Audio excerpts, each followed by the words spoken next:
வணக்கம் சகோதரர்களே, சகோதரி. இது உங்கள் அக்டோபஸ் டிஎன்பிஎஸ்சி தமிழ். லியன் பிக் திங்க் பிக். இன்னைக்கு நாம பார்க்க போறது 6வது தமிழ் புக்கு பருவம் 1 இருக்கக்கூடிய இலக்கணம் முழுவதையும் பார்க்க போறோம். ஃபர்ஸ்ட் இலக்கணம் அப்படின்னா என்னன்னு பார்த்தோம் அப்படின்னா, மொழியை பிழையின்றி பேசவும் எழுதவும் உருவாக்கப்பட்டதே இலக்கணம் அப்படின்னு சொல்றாங்க. இலக்கணம் அப்படின்னு பார்த்துட்டோம். மொழி அப்படிங்கிறது ஒருத்தர் மற்றொருக்கு கருத்தை பரிமாறிக்கிறதுக்காக கொண்டு வந்ததுதான் மொழி. சரி, இந்த மொழி எடுத்தோனையும் இப்படி இருந்ததா அப்படின்னு பார்த்தா அப்படி கிடையாது. ஃபர்ஸ்ட் ஆரம்ப காலத்துல, அதாவது இந்த வரலாற்று முற்பட்ட காலத்துல இந்த சைகை மொழி, அப்புறம் சவுண்டு எழுப்புறது, இந்த மாதிரி ஒரு குறிப்பால் உணர்த்தக்கூடிய மொழியா தான் இருந்தது. அதுக்கடுத்துதான் அப்படியே வளர்ந்துக்கிட்டே வந்தது. அப்புறம் வேட்டையாட போகக்குள்ள இந்த குகைகள்லாம் எழுதி வைக்கிறது, அந்த சிம்பிள்ஸ் போடுறது, இந்த மாதிரி இருந்தது. அதுக்கப்புறம் தான் காலப்போக்கில் அப்படியே மாறி மாறி மருவியே இந்த மாதிரி எழுத்துக்கள்லாம் தோன்ற ஆரம்பிச்சது. சரிங்களா? நாம கேள்விப்பட்டிருக்கோம்ல, சித்திர எழுத்து முறை. ஹிஸ்டரியில படிச்சிருக்கு, சிந்து சமவெளி நாகரிகம் அப்படிங்கிற அந்த பாடத்துல பார்த்தீங்கன்னா அப்ப பயன்படுத்திய முறை அப்படின்னு பார்த்தோம்னா சித்திர எழுத்து முறை அப்படின்னு படிச்சிருக்கோம்ல, அந்த மாதிரிதான் இருந்தது. இப்போதான் இந்த மாதிரி எழுத்துக்கள்லாம் இருக்கு அப்படின்னு பார்க்கலாம். சரி, ரைட். நம்ம பாடத்துக்குள்ள தலைப்புக்குள்ள வரலாம். இப்ப தமிழ் இலக்கணம் அப்படின்னு பாக்குறோம். தமிழ் இலக்கணம் எழுத்துக்களின் வகையும் தொகையும் கொடுத்துருக்காங்க. தமிழ் இலக்கணம் பாத்தீங்கன்னா மொத்தம் 5 வகைப்படும். ஃபர்ஸ்ட் எழுத்து இலக்கணம். சும்மா நான் ஓவராலா சொல்றேன், எழுத்து இலக்கணம்னா என்ன அப்படின்னு சொல்றேன். எழுத்து இலக்கணம் அப்படின்னா ஃபர்ஸ்ட் எழுத்து அப்படின்னா என்னன்னு பார்க்கலாம். எழுத்து அப்படிங்கிறது அதுக்கு ஒளி வடிவம் இருக்கணும், வரி வடிவம் இருக்கணும். சரிங்களா? அது என்ன ஒளி வடிவம், வரி வடிவம்? ஒளி வடிவம் அப்படிங்கிறது இப்ப அ அப்படிங்கிற அந்த வார்த்தையை எடுத்துக்கலாம். அந்த எழுத்துக்குள்ள அ அப்படிங்கிறதுக்கு ஒரு சவுண்ட் ஒண்ணு இருக்கு, அதுதான் ஒளி வடிவம். அ அப்படிங்கிறதுக்கு வரி வடிவம் ஒண்ணு இருக்குது. ஆ அப்படின்னு எழுதணும் இல்லையா, ஆன்னு மட்டும் அந்த சுழிச்சு விட்டு போட்டு எழுதணும் இல்லையா, அதுதான் வரி வடிவம். சரிங்களா? இதான் எழுத்து அப்படின்னு சொல்றோம். எழுத்து எழுத்து 2 வகைப்படும். முதல் எழுத்து, சார்பெழுத்து அப்படின்னு சொல்றோம். முதல் எழுத்து அப்படிங்கிறது இந்த மொழி தோன்றுவதற்கு முதன்மையாக இருக்கக்கூடியதுதான் முதல் எழுத்து. அதை சுற்றி இன்னும் பிற எழுத்துக்கள் தோன்றும்.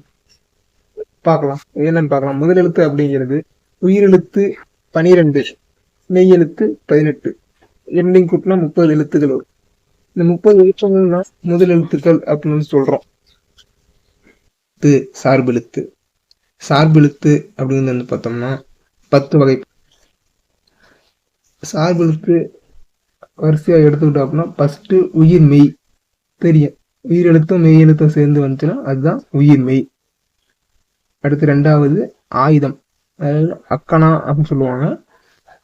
அக்கேனம், தனிநிலை, இந்த மாதிரி அதை பிரிச்சு சொல்லுவாங்க. அடுத்தது உயிர் அளபெடை. இது பின்னாடி பார்க்கலாம். இப்போ இதுல பார்த்தோம்னா நிறைய ரொம்ப டைம் எடுக்கும். நான் என்னென்னு மட்டும் சொல்லிடுறேன்.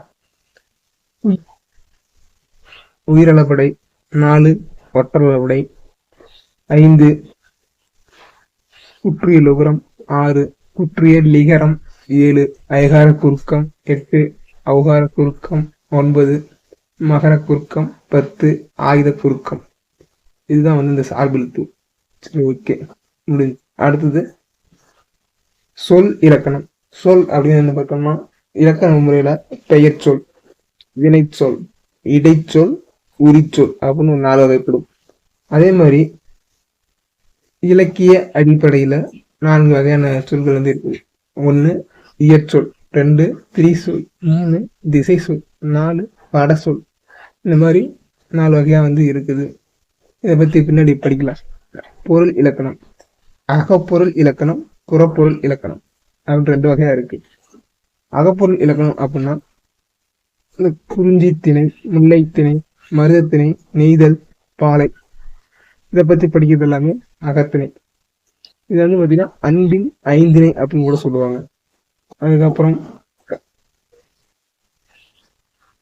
புறப்பொருள் இலக்கணம் அப்படிங்கிறது பார்த்தோம்னா இந்த போர், வீரம், இந்த மாதிரி பத்தி குறிப்பிடுறதுதான் புறப்பொருள் இலக்கணம். இந்த புறப்பொருள் இலக்கணம் அப்படிங்கிறது வெச்சி, கரந்தை, நொச்சி, உளிஞை, வஞ்சி, காஞ்சி, தும்பை, வாகை, பாரான், பொதுவியல், கைக்கிளை, பெருந்திணை.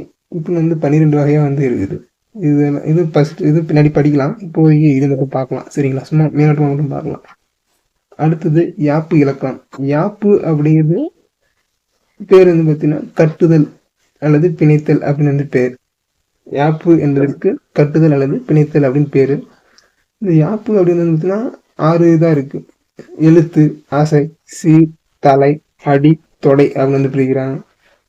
ஓகே, அடுத்தது அணி இலக்கணம். அணி இலக்கணம் அப்படின்னு எடுத்துட்டோம் அப்படின்னா, அணி அப்படின்னா வந்து பார்த்தீங்கன்னா அழகு அப்படின்னு பேரு. ஒரு செயல்ல வந்து மேலும் அழகு வந்து கூட்டணும் அப்படிங்கிறதுக்காக ஒரு சில சொற்கள் வந்து பயன்படுத்துவாங்க. அதான் வந்து அணி. சரி, இப்போ வந்து நம்ம பாடத்துக்குள்ள போகலாம். எழுத்து அப்படின்னு பாக்குறோம். எழுத்து அப்படின்னு வந்து பார்த்தோம்னா ஒளி வடிவமாகவும் வரி வடிவமாகவும் எழுதப்படுவது எழுத்து அப்படின்னு சொல்றாங்க. அப்படின்னா என்னன்னு வந்து பார்த்தோம் அப்படின்னா, இப்போ ஆ அப்படிங்கிற ஒரு எழுத்து எடுத்துக்கலாம். அது வந்து பார்த்தீங்கன்னா அதுக்குன்னு ஒரு சவுண்ட் இருக்கு. ஆ அப்படிங்கிற சவுண்ட் இருக்கு. அதுக்குன்னு ஒரு வரி வடிவம் இருக்கு. வரி வடிவம்னா ஆ இப்படிதான் எழுதணும் அப்படின்னு இருக்கு. அதாவது அந்த ஆ போறது வந்து பார்த்தீங்கன்னா சொல்லி சுட்டி எழுதுவோம் இல்லையா, ஆ அப்படின்னு எழுதுறோம்ல, அது வந்து வரி வடிவம். இந்த ஆ சவுண்ட் வருது இல்லைங்களா, அந்த சவுண்ட் வந்து பார்த்தீங்கன்னா ஒலி வடிவம். அவ்வளோதான். அடுத்து இந்த எழுத்துக்களை வந்து பார்த்தீங்கன்னா இன்னும் இதாக பிரிக்கிறாங்க. உயிரெழுத்து, மெய்யெழுத்து, அப்புறம் ஆயுதம் அவனை பிரிக்கிறாங்க. இன்னும் உயிரெழுத்து அப்படிங்கிறத வந்து பார்த்தோம் அப்படின்னா, உயிருக்கு முதன்மையானது காற்று. அதாவது பார்த்தீங்கன்னா நம்ம பொதுவாக உயிர் அப்படின்னு சொல்றோம்னா சுவாசிக்கிறதுக்கு வந்து காற்று முக்கியம் இல்லையா, அந்த மாதிரி வந்து பார்த்தீங்கன்னா உயிருக்கு முதன்மையானது காற்று. அதே மாதிரி தான் உயிரெழுத்துக்கும் வந்து பார்த்தீங்கன்னா காற்று வெளிப்படும் போது தான் வந்து உயிரெழுத்து வந்து பிறக்குது அப்படின்னு சொல்றாங்க. இப்போ வந்து பார்த்தீங்கன்னா வாயை திறத்தல், உதடுகளை விரித்தல், உதடுகளை குவித்தல், இந்த மாதிரி செயல்கள் வந்து பார்த்தீங்கன்னா வருது அப்படின்னு சொல்லியிருக்காங்க. உயிரெழுத்துக்கள் அப்படிங்கிறது வந்து பார்த்தீங்கன்னா ஆளுந்து அவ்வகைக்கு இருக்கிற எழுத்துக்கள் எல்லாமே வந்து உயிரெழுத்துக்கள் அப்படின்னு சொல்லலாம். அடுத்தது இதை வந்து பார்த்தீங்கன்னா குறில் நெல் ரெண்டாக பிரிக்கலாம். அதாவது மாத்திரை அளவு அதை வச்சு குறில் நெல்லில் இருந்து பிரிக்கலாம். மாத்திரைனா என்னன்னு பார்த்தோம் அப்படின்னா, ஒரு எழுத்து இருக்குது அப்படின்னா அந்த எழுத்து ஒழிக்கக்கூடிய கால அளவு தான் வந்து மாத்திரை அப்படின்னு சொல்லுவாங்க. இப்போ அ அப்படிங்கிறது வந்து பார்த்தீங்கன்னா குறுகி ஒழிக்குது. அதே ஆ அப்படிங்கிறது நீண்டு ஒழிக்குது. அது வந்து பார்த்தீங்கன்னா ஆ, இ, உ, ஏ, ஓ இது எல்லாமே அந்த 5மே வந்து குறில் எழுத்து. நீண்டு ஒழிக்கிறது பார்த்தீங்கன்னா ஆ, இ, உ, ஏ, ஐ, ஓ, ஔ. இது பாருங்க, இந்த ஐயும் அவும் பார்த்தீங்கன்னா நமக்கு குழப்பமா இருக்கலாம், இது எப்படி நெடில் எழுத்து அப்படின்ட்டு. இது எல்லாமே பாருங்க ஒரு குழப்பம் இருக்காது நமக்கு. அ, ஆ, இ, உ, ஊ, ஏ, ஏ இது வரைக்கும் நமக்கு குழப்பம் இல்லை. அதே மாதிரி இந்த ஓ, ஓவும் நமக்கு குழப்பம் இல்லை. இந்த ஐ அவு மட்டும் எப்போ நெடில் எழுத்து அப்படின்னு கேட்குறீங்க. இப்போ ஐ அப்படின்னு சொல்லக்கூட கடைசியாக பாருங்க ஈன்னு முடியுது இல்லை, ஐ, அவு அப்படின்னு சொல்லக்குள்ள ஃபர்ஸ்ட் பாருங்க ஐ அப்படின்னு சொல்லக்குள்ள ஈன்னு முடியுது, அவுன்னு சொல்லக்குள்ள ஊன்னு கடைசியாக முடியும், அவு அப்படின்னு முடியுது. இதுதான் வந்து பார்த்தீங்கன்னா நெடிலாகிறதுக்கு வந்து காரணம். சரிங்களா? ஐ மாத்திரை அளவு பார்த்தீங்கன்னா சேர்ந்து வருது பாருங்க, அவு. ஆமாம், ஓகே. சரி, நம்ம இதை பார்த்துட்டோம், மாத்திரை அப்படின்னா நம்ம பார்த்துட்டோம். அடுத்து மெய்யெழுத்துக்கள். மெய் அப்படின்னா வந்து உடம்பு. வந்து பார்த்தீங்கன்னா மெய்யெழுத்துக்கு வந்து உடலுடைய இயக்கத்தோடைய பங்கு வந்து இன்றியமையாக தான் இருக்குது அப்படின்னு சொல்லியிருக்காங்க. கண்டிப்பாக அந்த உடலுடைய இயக்கம் வந்து ரொம்ப முக்கியம் அப்படின்னு சொல்லியிருக்காங்க. அது பார்த்தீங்கன்னா இக்குலேருந்து இன்னும் வரைக்கும் நமக்கு வந்து இருக்கிற எழுத்துக்கள் எல்லாமே வந்து இந்த மெய் எழுத்துக்கள் அப்படின்னு சொல்கிறோம். மொத்தம் 18 எழுத்துக்கள் இருக்குது. இது வந்து பார்த்தீங்கன்னா வல்லினம், மெல்லினம், இடையினம் அப்படின்னு 3ஆக பிரிக்கிறோம். வல்லினம் அப்படிங்கிறது நம்ம புள்ளி வைக்காம சொன்னோம் அப்படின்னா கசட, தவற அப்படின்னு சொல்லுவாங்க. அது மாதிரி புள்ளி வச்சுக்கிட்டா அந்த எழுத்துக்கள் எல்லாமே வல்லினம் அப்படின்னு சொல்லுவாங்க. இந்த வல்லினம் எழுத்துக்கள் எல்லாமே நம்ம மார்புல இருந்து தோணக்கூடிய எழுத்துக்கள். இக், இச், இட், இத், இப், இர் இதெல்லாமே நம்ம மார்புல இருந்து தோணக்கூடிய எழுத்துக்கள். அடுத்து மெல்லினம், என்னென்ன நமன அப்படிம்பாங்க. இது இங்க், இன்ச், இன்ச், இன், இம், இன் இது எல்லாமே நம்ம மூக்கின் வழியா வந்து அந்த மூக்கு இதாக இது பண்றதுனால வரக்கூடிய எழுத்துக்கள். இந்த இடையினம் அப்படிங்கிறது எரல வளல அப்படின்னு சொல்றாங்க. அதாவது இ, இர், இல், இவ், இல், இல் இது எல்லாமே வந்து இடையினம் அப்படின்னு சொல்றோம். இந்த இடையின எழுத்துக்கள் அப்படின்னு பார்த்தோம்னா இந்த கழுத்தின் இயக்கத்தை அடிப்படையாக கொண்டு வந்து பிறகுது. அதாவது எரல வளல அப்படின்னு சொல்லுவாங்க. இது வந்து இ, இர், இல், இவ், இல், இல் அப்படின்னு சொல்றோம். இது எல்லாமே வந்து பார்த்தீங்கன்னா கழுத்தோட இயக்கத்தினால வரக்கூடியது அப்படின்னு சொல்லி. அது ஏன் வல்லினம், மெல்லினம், இடையினம் அப்படின்னு ஏன் சொல்றாங்க அப்படின்னா இந்த கசட தவற அப்படின்னு சொல்லக்கூடிய அந்த எழுத்துக்கள் எல்லாமே வன்மையாக ஒழிக்கின்றன. அதே இந்த இஞ்ஞான நம்மன்னு சொல்றோம்ல அது மென்மையா ஒழிக்குது.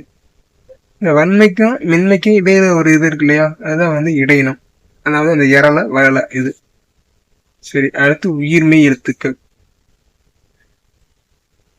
உயிர்மெய் எழுத்துக்கள் அப்படின்னு வந்து எடுத்துட்டு பார்த்தோம்னா மெய்யெழுத்து இருக்கு இல்லைங்களா, உதாரணத்துக்கு கா அப்படின்னு எடுத்துக்கிட்டோம்னா ஈக்கு கூட்டல் ஆ அப்படின்னு வந்து பிரிப்போம். அதே மாதிரி மெய்யெழுத்து 18ம் உயிரெழுத்து 12ம் சேர்ந்து மொத்தம் 216 எழுத்துக்கள் வந்து இருக்கு. எல்லாமே வந்து உயிர்மெய் எழுத்துக்கள் அப்படின்னு சொல்றோம். மொத்தம் தமிழ் எழுத்துக்கள் எத்தனை வந்து ஒரு இதா பார்த்தலாம் ஓவராலா. தமிழ் எழுத்துக்கள் பார்த்தீங்கன்னா ஃபர்ஸ்ட் பார்த்தோம் முதல் எழுத்துக்கள்னு பார்த்தோம். அந்த முதல் எழுத்துக்கள்ல உயிரெழுத்து 12, மெய்யெழுத்து 18, அடுத்தது உயிர்மெய் எழுத்து 216, ஆயுதம் 1, மொத்தம் 247 எழுத்துக்கள் தமிழ் எழுத்துக்கள். இது வந்து ஒரு கொஸ்டினாவே கேட்டிருக்காங்க, அதனால அது கரெக்டா ஃபாலோ பண்ணிக்க. சரிங்களா, இந்த உயிர்மெய் எழுத்துக்களையும் ரெண்டா பிரிக்கிறாங்க. உயிர்மெய் குறில், உயிர்மெய் நெடில். இது எப்படி பிரிக்கிறாங்க அப்படின்னா அந்த நம்ம உயிரெழுத்துக்கள் இருக்கு இல்லைங்களா, அதை வச்சுதான் குறில் நெடில் அப்படின்னு பிரிக்க முடியும். அது உயிரெழுத்து குறியிலா இருந்தா அந்த உயிர்மெய் எழுத்தும் குறியிலா இருக்கும். நெடில உயிரெழுத்து நெடிலா இருந்தா உயிர்மெய் எழுத்தும் நெடிலா இருக்கும். அவ்வளவுதான். தமிழ் மொழியில் உயிர் மெய் உயிர்மெய் எழுத்துக்கள் தவிர தனி எழுத்தும் ஒன்று உள்ளது, அதுதான் அக், ஆயுதம். ஆயுத எழுத்து எழுதக்கூடிய கால அளவு அரை மாத்திரை. ரைட். இப்ப மாத்திரை வந்து எதுக்கு எப்படின்னு பாத்துக்கலாம். குறில் எழுத்துக்கு வந்து 1 மாத்திரை, நெடில் எழுத்துக்கு 2 மாத்திரை, மெய் எழுத்துக்கு அரை மாத்திரை, ஆயுதம் அப்படிங்கிற எழுத்துக்கும் அரை மாத்திரை. உயிரெழுத்தில் தொடங்கும் 2 மாத்திரை அளவுள்ள சொல். சும்மா ஒரு உதாரணத்துக்கு தான் எழுதியிருக்கேன், நீங்க வேற ஏதாச்சும் தெரிஞ்சா கூட எழுதலாம், தவறு இல்லை. இது வந்து உயிரெழுத்து தொடங்குற மாதிரி இருக்கும். உதாரணத்துக்கு அது, ஆடு, இந்த மாதிரி நீங்க எழுதிக்கலாம், என்ன எழுதிக்கலாம். ஈ அப்படிங்கிறது ஒரு எழுத்து சொல், அது கூட எழுதலாம். ரைட். 2 மாத்திரை அளவுள்ள ஒரு எழுத்து சொல், அதான் கீழே கொடுத்துருக்காங்க. சாரி, அது வந்து பார்த்தீங்கன்னா மா, ஆ, ஈ இந்த மாதிரி இதெல்லாம் சொல்லலாம். ஆயுத எழுத்து இடம்பெறும் 2.5 மாத்திரை அளவுள்ள சொல் வந்து பார்த்தீங்கன்னா எஃகு. ஏங்கிறது குறில். அக்கனாக்கு வந்து பார்த்தீங்கன்னா அரை மாத்திரை, கூக்கு 1 மாத்திரை, மொத்தம் 2.5 மாத்திரை. சரியா போச்சு. ஓகே. இந்த குருவினா வந்து பார்த்தீங்கன்னா ஈஸியாக தான் இருக்கு. நான் சொன்னதுலேருந்து நீங்களே வந்து ஆக்செப்ட் பண்ணலாம், அது ட்ரை பண்ணுங்க.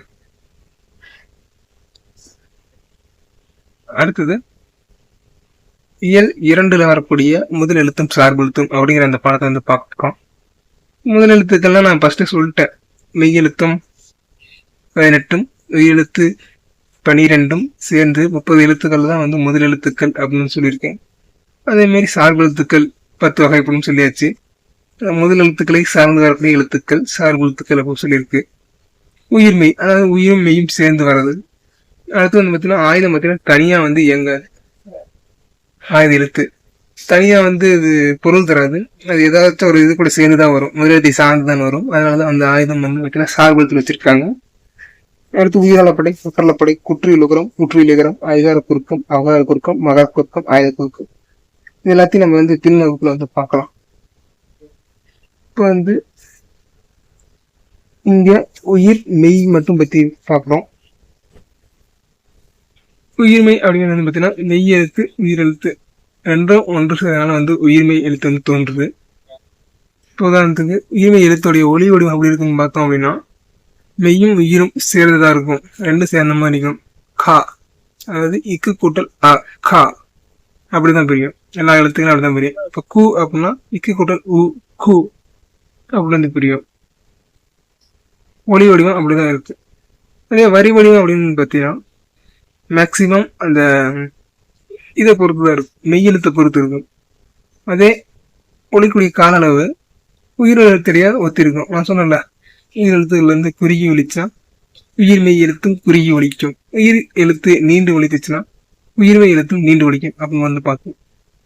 இதான் வந்து பார்த்தீங்கன்னா முதல் எழுத்துக்களை சார்ந்துதான் இது எல்லாமே வந்து சார்பு எழுத்து வகைகள் அடங்கும்னு சொல்லியிருக்காங்க. ஆமா, ரைட், ஓகே. அடுத்து ஆயுதம். ஆயுதம் அப்படின்னா அக். நாம வந்து பார்த்தீங்கன்னா ஒவ்வொருத்தர் அக்கேனம் சொல்லுவாங்க. அது ஒவ்வொருத்தருடைய இதை பொறுத்து இருக்கு. இது வந்து பார்த்தீங்கன்னா இதுக்கு வழங்கக்கூடிய வெவ்வேறு இது என்னன்னு பார்த்தோம்னா முப்புள்ளி, 3 புள்ளி வச்ச மாதிரி இருக்குது இல்லையா, முப்பார் புள்ளி, தனிநிலை, அக்கேனம் அப்படின்னு சொல்றாங்க. இந்த ஆயுதம் அப்படிங்கிறது பார்த்தீங்கன்னா தனியா ஒழிக்காது. தனக்கு முன்னாடி ஒரு குறியீடு எழுத்து, தனக்கு பின் ஒரு வல்லின உயிர்மெய் எழுத்து, இது ரெண்டுமே வந்து இருக்கும். அப்போதான் வந்து அதை ஒழிக்கும் அப்படின்னு சொல்றாங்க. அதாங்க பார்த்தாங்க எக்கு அப்படின்னு சொல்றோம். கடைசியா பாருங்க வல்லின உயிர்மெய் எழுத்து தான் இருக்கு. கசரது அப்புறம் சொன்னோம்ல இக்கு, இக்கு கூட்டல் ஊ, அது பார்த்தீங்கன்னா அக்து அப்படிங்கிறது பார்த்தீங்கன்னா இத்து கூட்டல் ஊ, கசரது அப்புறம் தா, இத்து கூட்டல் ஊ அப்படின்னு புரியுது பார்த்தீங்களா. இது மாதிரி பார்த்தீங்கன்னா வழியில உயிர்மெய் தான் இருக்கும் அப்படின்னு சொல்றாங்க. அது கூட சேர்ந்து தான் இயங்கும் அப்படின்னு சொல்றாங்க. தனக்கு முன்னாடி ஒரு குருவி எழுத்து இருக்கணும், தனக்கு பின்னாடி ஒரு வல்லின உயிர்மெய் எழுத்து இருக்கணும், அப்படி இருந்தா தான் இயங்கும் அப்படின்னு சொல்றாங்க. இது வந்து பார்த்தீங்கன்னா முதல் எழுத்துக்களாகிய உயிரையும் மெய்யையும் சார்ந்த இயங்குதல். இது ஆயுத எழுத்து சார்பு எழுத்துன்னு சொல்றோம். ரைட். அடுத்தது இயல் 3ல் வரக்கூடிய மொழி முதல் மற்றும் இறுதி எழுத்துக்கள் வந்து பாக்குறோம். இப்ப ஒரு சில எழுத்துக்கள் வந்து பாத்தீங்கன்னா மொழி வந்து முதல்ல வரணும்.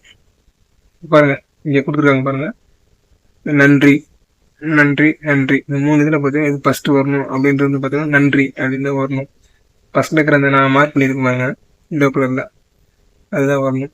அதாவது இலக்கணம் அப்படின்னாலே மொழியை வந்து பிழையின்றி பேசவும் எழுதவும் வந்து பயன்படுத்துறது தான் வந்து பார்த்தீங்கன்னா இலக்கணம் அப்படின்னு ஏற்கனவே நம்ம வந்து படிச்சிருக்கோம். இந்த ட்ரெயின் பெட்டி பாருங்க, இந்த இன்ஜின் சைடு மொழி முதல் எழுத்து, அதே இந்த பின்னாடி பேக் சைடு மொழி இறுதி எழுத்துகள், இப்படிதான் இருக்க முடியும். இன்ஜின் வந்து முன்னாடியும் கடைசி பெட்டி வந்து கடைசி வந்து கரெக்டா இருக்கும். இப்ப அந்த கடைசி பெட்டிக்கு பின்னாடி மொழி முதல் எழுத்துக்கள்ங்கிற அந்த இன்ஜின் இருந்துச்சுன்னா அந்த இது எப்படி இருக்கும்? இருக்க முடியாது இல்லையா, நல்லா இருக்காது. இப்படிதான் இருக்கணும் அப்படின்னு சொல்றாங்க. மொழி முதல் எழுத்துக்கள் அப்படின்னு பார்த்தோம்னா உயிரெழுத்துக்கள் 12 சொல்லின் முதலில் வரும். அடுத்து காசா தா நா பா மா வரிசையில் உள்ள எல்லா உயிர்மெய் எழுத்துக்களும் சொல்லின் முதலில் வரும். பார்த்துக்கலாம், 12 எழுத்துக்கள் வந்துடும், உயிர் எழுத்துக்கள் 12 வந்துடுது. அடுத்தது காசா தனப்பமா, நான் சொல்றேன், நான் ஒரு இதாக சொல்றேன், நீங்க எப்படி படிச்சு சர்க்கிட்ட வச்சுக்கணும் அப்படி வச்சுக்கோங்க. காசா தனப்பமா, கசா தனப்பமா அப்படி நான் வந்து சும்மா அப்படி ஸ்பீடா சொல்றேன், அந்த மாதிரி ஒரு ஞாபகம் வச்சுக்காங்க. இல்லை உங்களுக்கு எது எப்படி ஷார்ட்கட் வருது அந்த மாதிரி வச்சுக்காங்க. இதில் இருக்கிற எல்லா உயிர்மெய் எழுத்துக்களும் வந்துடும் அப்படின்னு சொல்றாங்க. அடுத்தது இங்கா ஞா ய வா, இதுல இருக்கிற ஒரு சில எழுத்துக்கள் வந்து பார்த்தீங்கன்னா முன்னாடி வரும் அப்படின்னு சொல்றாங்க. இந்த இங்க அப்படிங்கிற எழுத்துல இருந்து பார்த்தீங்கன்னா அந்த இங்க அப்படிங்கிற அந்த ஒரே ஒரு எழுத்து மட்டும்தான் வந்து சொல்லின் முதலில் வரும். அதாவது இங்கனம் அப்படின்னு வந்து இருந்திருக்கு. ஆனா இப்போ வந்து பார்த்தோம்னா அங்கனம், இங்கனம், எங்கனம் அப்படிங்கிற இதுலதான் வருது ஒளி, தனியா இங்கனம் அப்படின்னு வந்து கிடையாது. அடுத்தது ஞா வரிசையில ஞ ஞா ஞே ஞோ மொத்தம் 4 எழுத்துக்கள் வருது அப்படின்னு இருக்காங்க. யா வரிசையில யா யா யு யூ யோ யவ் அப்படிங்கிற 4 எழுத்துக்கள் வந்து சொல்லியிருக்காங்க. பா வரிசையில பா வா பி பி வே வே பை பவ், இந்த 8 எழுத்துக்கள் வருதுன்னு சொல்லியிருக்காங்க சொல்லின் முதல்ல. இது எப்படி ஷார்ட்கட்டா வச்சுதான் பார்த்தோம்னா ஃபர்ஸ்ட் உயிரெழுத்துனா எல்லாம் முதல்ல வருதுன்னு நம்ம வந்து பார்த்துட்டோம்.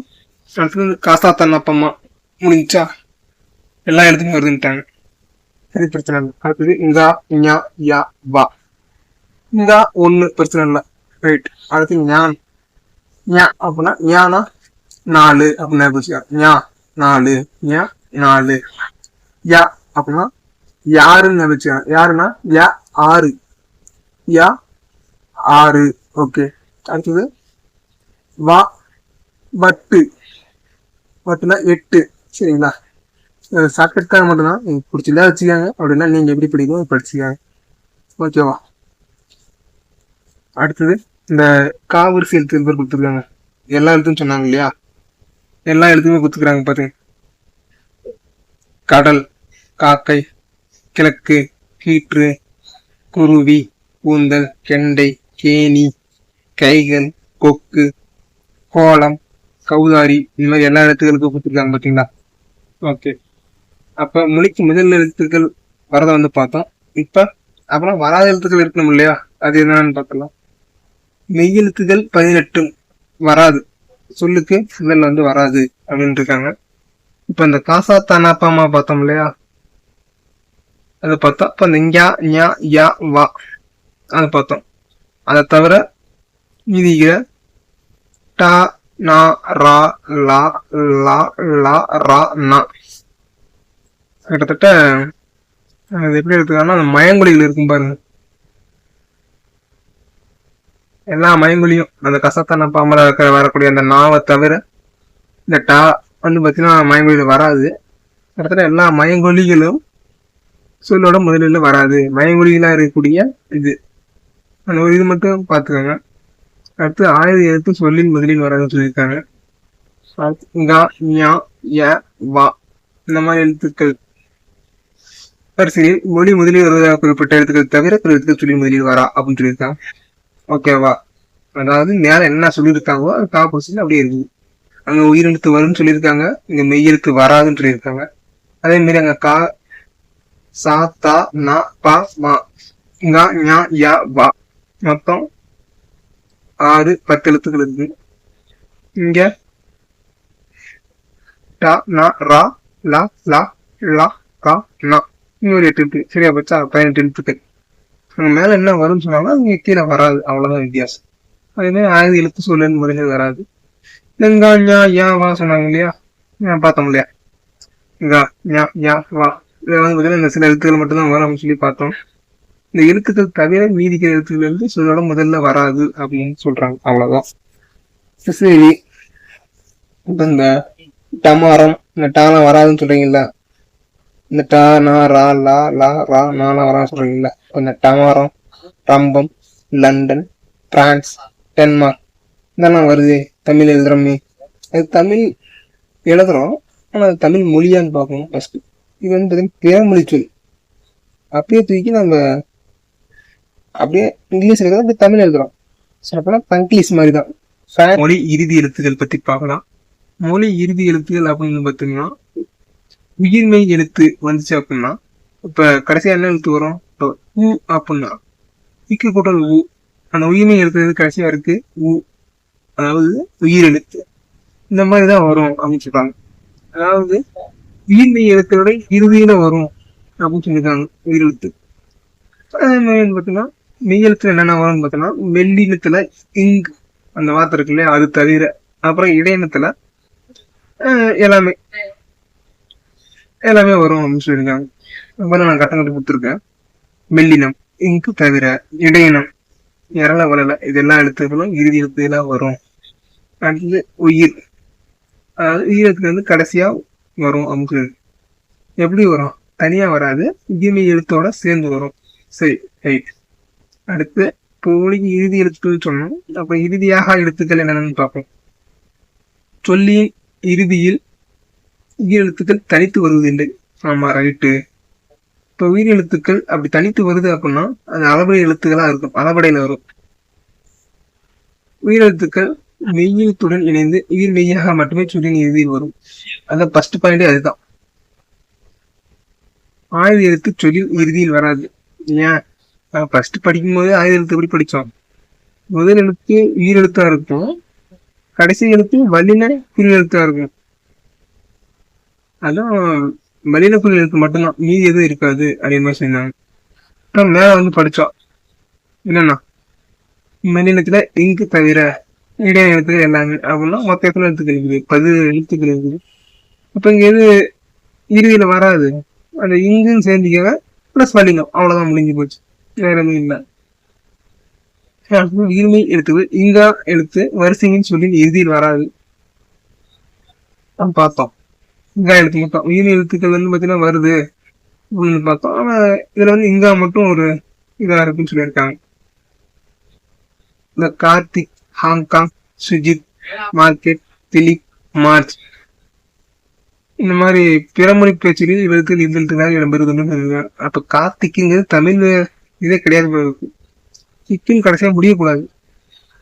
அப்ப கார்த்தி அப்படிங்கறதுதான் கரெக்ட். அடுத்து வந்து எகர வரிசையில் கே முதல் நே முடிய எந்த உயிர்மை எழுத்தும் மொழியின் இறுதியில் வருவது இல்லை அப்படின்னு சொல்லியிருக்காங்க. ஒகர வரிசையில் நோ தவிர பிற உயிர்மை எழுத்துக்கள் மொழியின் இறுதியில் வருவதில்லை. அப்ப நோ அப்படிங்கிறது என்னன்னு பாத்தீங்கன்னா ஓரெழுத்து ஒரு சொல். நோ அப்படின்னா துன்பம் அப்படிங்கிற வந்து பொருள் வந்து இருக்கு. சொல்லில் இடையில் வரும் எழுத்துக்கள், எழுத்துக்கள் 18 சொல்லில் இடையில் வரும். உயிர்மை எழுத்துக்கள் சொல்லில் இடையில் வரும். ஆய எழுத்து சொல்லில் இடையில் மட்டுமே வரும்.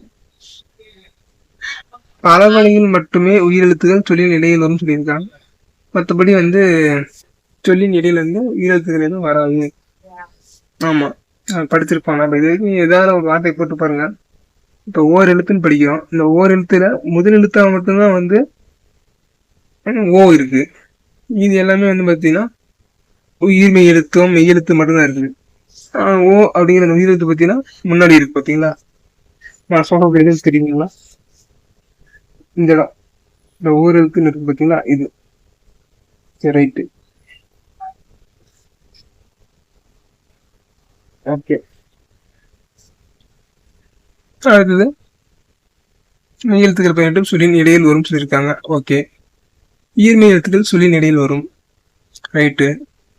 ஆயுத எழுத்து சொல்லின் இடையில் மட்டுமே வரும். பாத்தீங்களா, ரொம்ப நோட் பண்ணணும். இடையில் மட்டுமே அப்படிங்கிற அந்த வார்த்தையை கொடுத்துருக்காங்க. பாத்தீங்களா, ஓகே. இந்த அளபடையில வரும்னு சொல்றாங்கல்ல, அளபடை அப்படிங்கிறது பார்த்தீங்கன்னா தன்னுடைய மாத்திரை அளவுல இருந்து நீண்டு ஒழிக்கிறது. நான் அப்பயே சொன்னேன், எடுப்பது ஊம் அப்படிங்கலாம் வந்து பார்த்தீங்கன்னா இந்த ஊம் சேர்ந்தது பார்த்தீங்களா. இப்போ இது வந்து பார்த்தீங்கன்னா தூ அப்படிங்கிறது 2 மாத்திரை, இப்போ ஊ அப்படிங்கிறது 1 மாத்திரை, மொத்தம் 3 மாத்திரை அளவு. 2 மாத்திரை அளவு தான் இருக்கணும் ஊ அப்படிங்கிறது. நெடியில் வரும்போது ஊ அப்படிங்கிறது 2 மாத்திரை அளவு தான் இருக்கணும். ஆனா பக்கத்துல ஒரு ஊ வர்றது அப்படின்னால எடுப்பது ஊம், எடுப்பது ஊம் அப்படின்னு வருது. இது வந்து பாத்தீங்கன்னா செயலில் வந்து பாத்தீங்கன்னா இசையை வந்து நிறைய செய்வதற்காக வரக்கூடிய அளபடை, ஒரு இனிய ஓசையாக கொண்டாடுறாங்க. சரிங்களா, அதான் வந்து அளபடின்னு சொல்றாங்க. சரி, ரைட்டு. தமிழ் இலக்கணம் அஞ்சகம். இது வந்து சும்மா நான் ரஃபா எழுதி பார்த்தது. இதை நீங்க வந்து பார்க்கணும்னு வந்து அவசியம் இல்லை. வேணும்னா பார்த்துக்கோங்க. என்னன்னா எழுத்துனா என்ன, முதல் எழுத்து சார்பு எழுத்து அப்படின்னு நான் பிரிச்சிருக்கேன். அடுத்து சொல் அப்படின்னா வந்து இலக்கணம் அடிப்படையில பெயர் சொல், வினைச்சொல், இடைச்சொல், உரி சொல் அப்படின்னு நினைச்சிருக்கேன். இலக்கிய அடிப்படையில இயற் சொல், திரி சொல், திசை சொல், வட சொல் அப்படின்னு வந்து பிரிச்சிருக்கேன். வட சொல் அப்படின்னா வேற ஒன்றும் இல்லை, இந்த சமஸ்கிருத மொழி அதை பயன்படுத்துறாங்க இல்லையா, அது அடிப்படையில வந்து பிரிக்கிறாங்க. இலக்கியத்தை இலக்கிய அடிப்படையில இலக்கிய அடிப்படையில வந்து பயன்படுத்துற அடிப்படையில அந்த சொல் வந்து இயற் சொல், திரி சொல், திசை சொல், வட சொல் அப்படின்னு வந்து பிரிக்கிறாங்க. இயற் சொல் அப்படின்னா இயல்பா படித்தாலே புரிஞ்சிடும், அதுதான் வந்து இயற் சொல். திரிசொல் அப்படின்னா ஒருத்தனுக்கு வந்து கற்றானால் மட்டும்தான் வந்து அதனுடைய அர்த்தத்தை வந்து புரிஞ்சுக்கொள்ள முடியும். உதாரணத்துக்கு கோவப்படுறான் அப்படின்னா எல்லாருமே தெரிஞ்சுக்காங்க, அது வந்து இயற் சொல். அது வந்து சிறந்து கொண்டான் அப்படின்னா அந்த படிச்சவங்க வந்து தான் தெரிஞ்சுக்க முடியும். அதுதான், அதனால வந்து பார்த்தீங்கன்னா சிறந்து கொண்டான் அப்படின்னா கோவப்பட்டான் தான் அர்த்தம், அதுதான் திரிசொல். அதே திசை சொல் அப்படின்னா இந்த கோவப்பட்டாங்கிறதுக்கு ஒவ்வொரு ஊர்ல ஒவ்வொரு மாதிரி சொல்லுவாங்க.